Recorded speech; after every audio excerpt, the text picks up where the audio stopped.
Learn C the Hard Way, exercise 31, is about undefined behavior. So I'm going to review the issues around undefined behavior, but read the book. This chapter of the book, I explain it pretty well. I'm not nice. I am not nice about it, and I started this book loving C, and by the end of this book, I hated C. Not because of undefined behavior. I knew what that was. I had to deal with it my whole life. But because of the way undefined behavior is used as a cudgel to beat on people who don't memorize it, when actually you shouldn't have to memorize this stuff. Compilers should protect you from it. So the book lists the 20 undefined behaviors that I think are really common that you should go and learn about, memorize, and kind of find out what they do. Now, this is taken from the NCC standard, and you may have to go research around, find a copy of the standard. There's a few copies here and there. Make sure you get the most recent one and go see what undefined behaviors there are. There might be a new version of the C standard that has fewer of them. But last count I had, there was, oh man, I'm not even going to remember, 270 undefined and unspecified. Maybe there were more. It's so many that no human should have to memorize that much stuff just to use a programming language. This is why we write compilers. So for this video, there's no code, and the exercise, there's no code other than what you go and find. And the concept of undefined behavior, and when people say UB, for the irony of it is when they say UB, they also mean unspecified behavior. So they go undefined and unspecified, but they're wishy-washy about it. So when they say UB, you can usually go, well, do you mean unspecified or undefined? And then for their whole claim that you have to be exact and memorize all undefined behaviors, they seem to be very interested in not including unspecified, which is, for all intents and purposes, also another gray area that bites you. So compiler writers basically can do whatever they want when you trigger undefined behavior. And with hundreds and hundreds of these, well, you're going to trigger them. That's the way it works.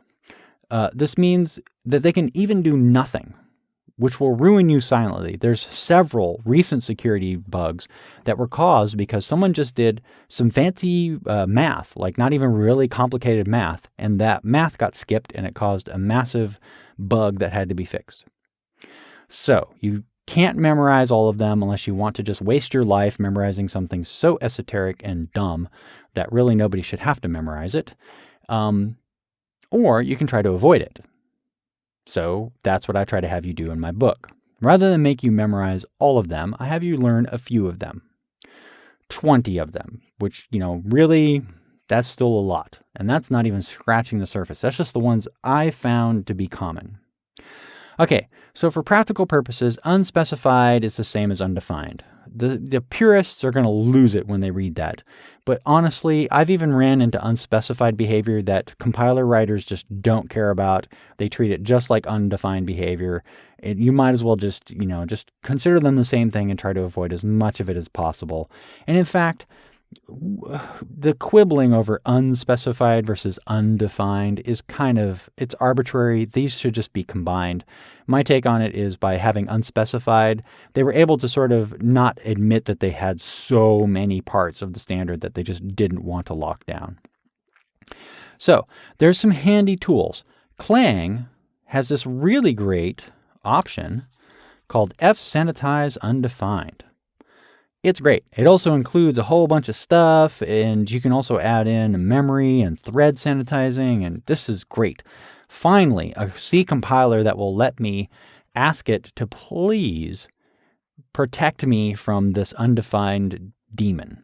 Problem is you have to turn it on by default. So, whatever. It's really evil that I have to turn it on, but there you go.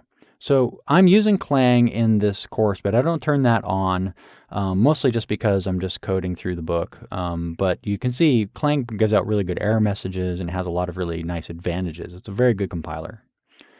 There's also Lint tools. They will go through and they might identify. You see, I use Lint a few times. I don't use Lint too often, but it can be helpful. I find Lint tends to spit out way too many errors. So the extra credit on this, read my undefined behavior. It's pretty much a rant. But I find undefined behavior is what kills C as a modern programming language that people should use. If the C standard wants to improve and become a language that is matched with the future, they need to reduce the number of undefined behaviors to as few as possible. And they need to do it by basically taking the 3 or 4 dominant C compilers and saying those are the only C compilers we will listen to, and then force those C compilers to be as strict and conforming as possible and drop undefined behavior everywhere. Clang is already kind of doing this with their sanitize undefined behavior options. So, incidentally, one of the reasons for undefined behavior being ignored is apparently speed. And this is classic C. The fact that your code is wrong but fast means that your code is just wrong. It's not fast. It's hard to explain that to people, but who cares how fast it is if it's super wrong, it has security defects, and crashes all the time. So what I want you to do for extra credit, read about undefined behavior until your brain goes numb and you can't stand it anymore and you want to hate C, and then move on and we'll get back to fun stuff. And you can stop worrying about undefined behavior until you run into it, and someone who knows more about it than you will yell at you and call you a bad programmer and say that because you didn't sit down and memorize all of undefined behavior, you shouldn't be coding ever, even though this person has probably wasted their life memorizing something that is completely, totally useless, and they actually don't code for a living. They're just hanging out on IRC being mean to people who don't memorize things. Okay, that's the end of lecture 31. Let's move on to 32.